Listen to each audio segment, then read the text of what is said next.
Hello, viewers. This is Kariithi Talks. Once again, welcome back.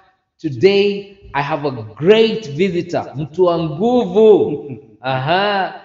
Hapa, I don't want to say his name and who he is. He's going to introduce himself. So please, my brother, look at the camera and just introduce yourself. Right. Thank you so much, Kariithi. Thank you, bro. It's a pleasure to be here. My name is Erick Mukira, an international teacher, local teacher as well. I teach drama and theater studies, 14 years of experience. And I'm delighted to be seated here with one and only Mr. Kariithi. Asante sana. Great. Now, Mr. Erick, Yes. as I know you, so one is that there's a misunderstanding, I would call it, Right. because majority of the people don't take drama teachers as teachers. Because drama is not taught in the CBC curriculum, which Right. is the Kenyan curriculum. Yes. So I would like you to explain and tell us who is this drama teacher? Right. First of all, I'd like to demystify that ideology. When you look at even subject selection, drama is, especially when it comes to the IB program, drama is in group 6. Group 6 is like the last option when it comes to subject selection. So, and you find drama, visual arts, and music as part of the group 6 subjects. And most of the students, they actually, when they're selecting subjects, they select according to the groups. Group 1 all the way to group 5. Group 6 is like just an afterthought. So when you're looking at a student when they're selecting a subject, drama is not really a priority. So that's where it starts from. So as a teacher who's been employed to come here and market a subject to students whose priority is not first priority, that is one of the first mistakes that actually I think the curriculum have already done. Why can't we have drama as part of group 1 subject selection? Why is it not in group 2 or in group 3? Why is it in group 6? And when will drama, music, and visual arts? But let's zero in drama. When will it be in group 1 subject selection? So looking at a society that does not look at art as important as the drama teacher looks at that particular subject. So here you are, paid very well, in an institution that says that arts is the face of the institution. Then you come here, the student has not selected your subject as a core subject. It's an optional subject. Tell me, how are you going to teach that student the same way as a maths teacher, the same way as an English teacher? It's impossible. And how will the maths teacher look unto you as a teacher? The maths teacher will never look at you. The maths teacher will never come to your class. They will never come to your class. The biology teacher will never get into your class. To do what? And you're an optional You're teacher. an optional teacher. In fact, sometimes they call you a specialist. Specialist. Yes, specialist.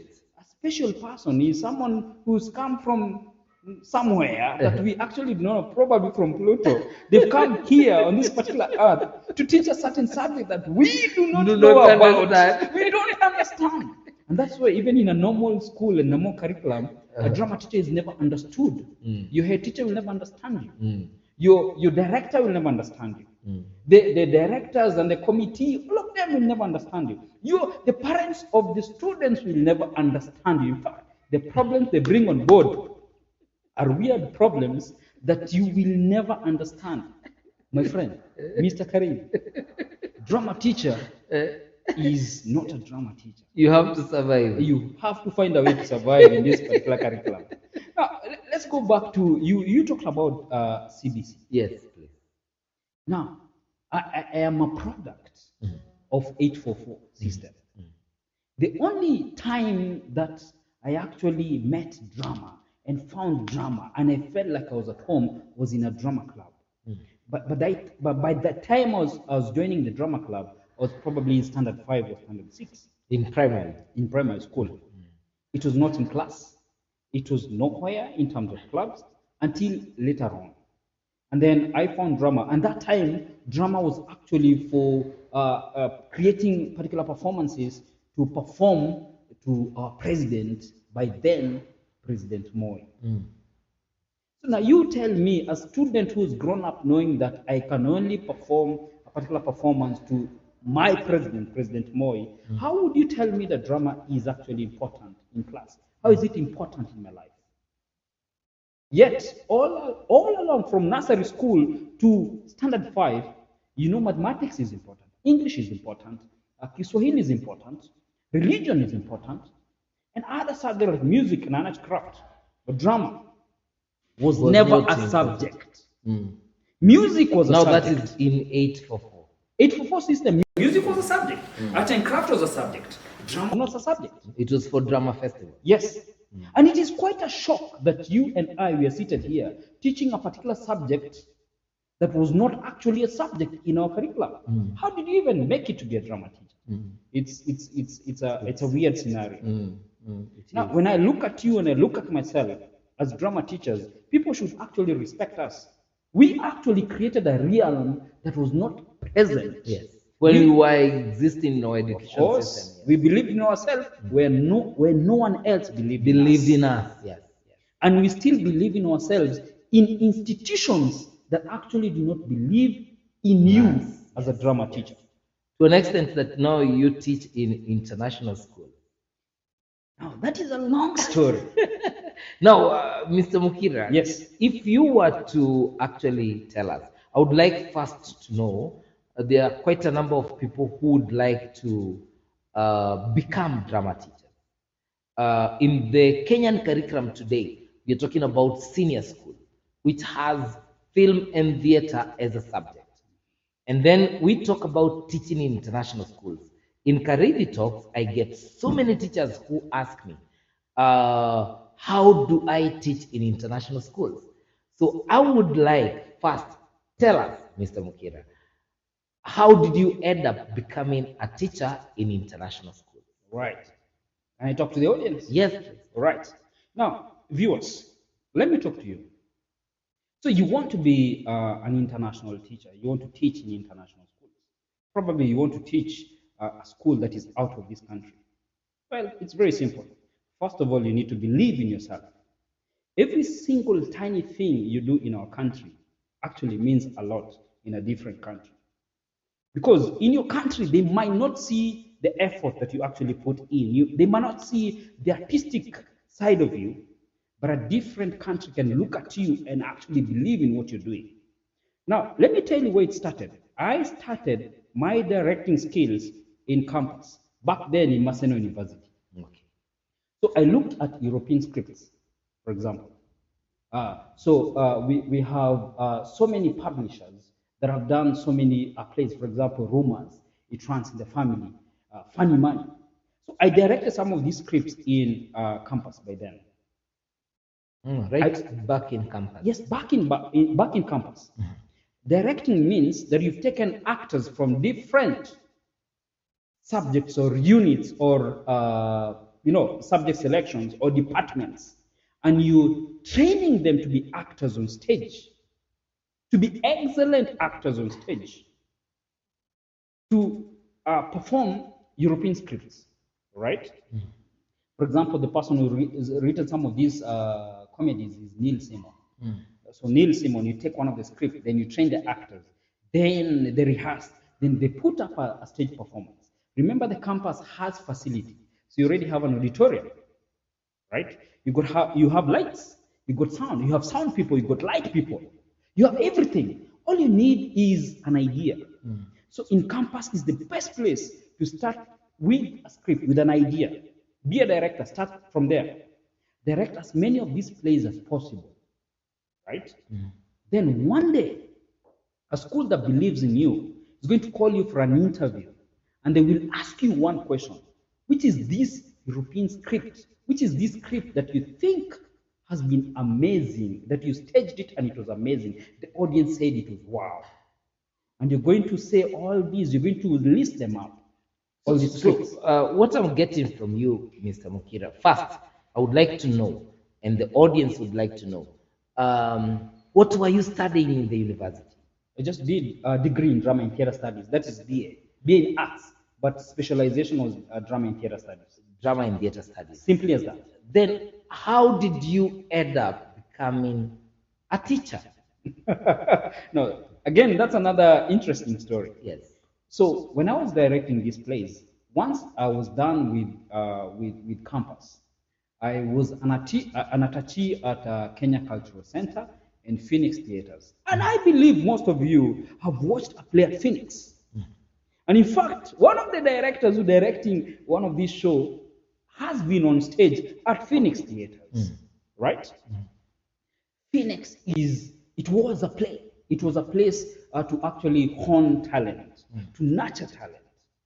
And then the talent that was actually nurtured at Phoenix was actually international standard talent. And when I went there, I was just an attaché that I saw Mbogwa. Ian Mbogwa directing some of the shows. The Muzungu back then, the one that actually started Phoenix. That is Falkland. Falkland. I saw that guy in action, right? I'm actually from campus, where I believed in myself. The plays that were actually done in Phoenix, I staged them in campus. So seeing them alive at Phoenix, back then Phoenix was the place to go to for all the white people in Kenya. The Europeans, they were actually going to Phoenix. The rich people wanted to go to Phoenix and not Kenya National Theatre. Now remember, these tiny steps, I had already done them in campus. So do not ignore your tiny steps. So there I am, I'm an attaché, seeing a play being done on stage. I've directed before, but now this time directed by one and only popular director, Ian Bogo. And I see a different style of directing the play, different style of dealing with the actors, right? Then after that, I started believing in myself. I joined the company called Spielworks Media by Gituba, right? But I didn't know that I was actually going to be a teacher. Someone just came to the set. So I was handling the costumes. So I was handling the actors and decided to take my resume and send to an international school. So somebody actually took your resume from a production company, yes, and sent it to a school. Yes. So then you were called for an interview, and you ended up being a teacher. So my first position was a drama teacher at Oshol Academy, which is in Parklands. Yes. But remember, how did they see me at work? They saw me explaining concepts, ideas to actors on the set. And did you know that actually Falkland was also a teacher at Oshol Academy? Now you're shocking me, my brother. You're shocking me, my brother. You're shocking me. I actually, Falkland was a teacher at Oshol Academy when he started the drama department at junior secondary. Now that's quite amazing. Okay, anyway, but I'm getting something here. One, first, before I actually ask you the critical questions from your story, which are very amazing for me. First, by the way, before we go ahead, did you actually know that Ian Bogo was also a teacher in an international school when you were with him at Phoenix? I actually got to know he was a teacher when he joined Tasker Project. So when you were with him, you actually didn't know? I never knew he was a teacher. So I joined Spielworks Media. I became a teacher in an international school. Then when I watched Tasker Project Fame, that's when they actually titled him according to the position in his school at that particular time. Yes. That's when I realized, actually, I am doing the right thing on the right journey. Ah, great. So that means no one mentored me. But the thing is this: if you can just submerge yourself in an artistic world and just make sure that you believe in yourself beyond the boundaries of our country, somehow you'll be doing things in an international standard. No one is going to mentor you, but somehow you'll do things according to the standards actually expected in a different country. Great. All you have to do is just believe in yourself. Eric, I want, before we continue, because I want the audience to know your profile and what you have actually done before. I actually would like you to mention schools you have taught, because I know you have taught big schools in Kenya and abroad. So please tell us, tell the audience, schools you have taught, so that the questions I'll ask you after this then make sense. Right. Yes, please. Right. So I'm going to list some of these schools. And guys, I'm not gloating. This is not pride, but I'm happy to be where I am right now. So I started with Oshul Academy. It's an amazing school. So if you need your students to, to do BNC curriculum, to be among the famous sports guys, go to Oshul Academy. From Oshul Academy, I went to Brighton. So I've taught Brighton, Garden Estate. Hey, if you're in Brighton, that means you are well off, and that means your future is also in a better state. Then from there went to Aga Khan. They said the Aga Khan. It was an amazing place. IB. That's how my IB journey started. From Aga Khan, I went to Hillcrest. So Hillcrest is a famous school. I know you know about it.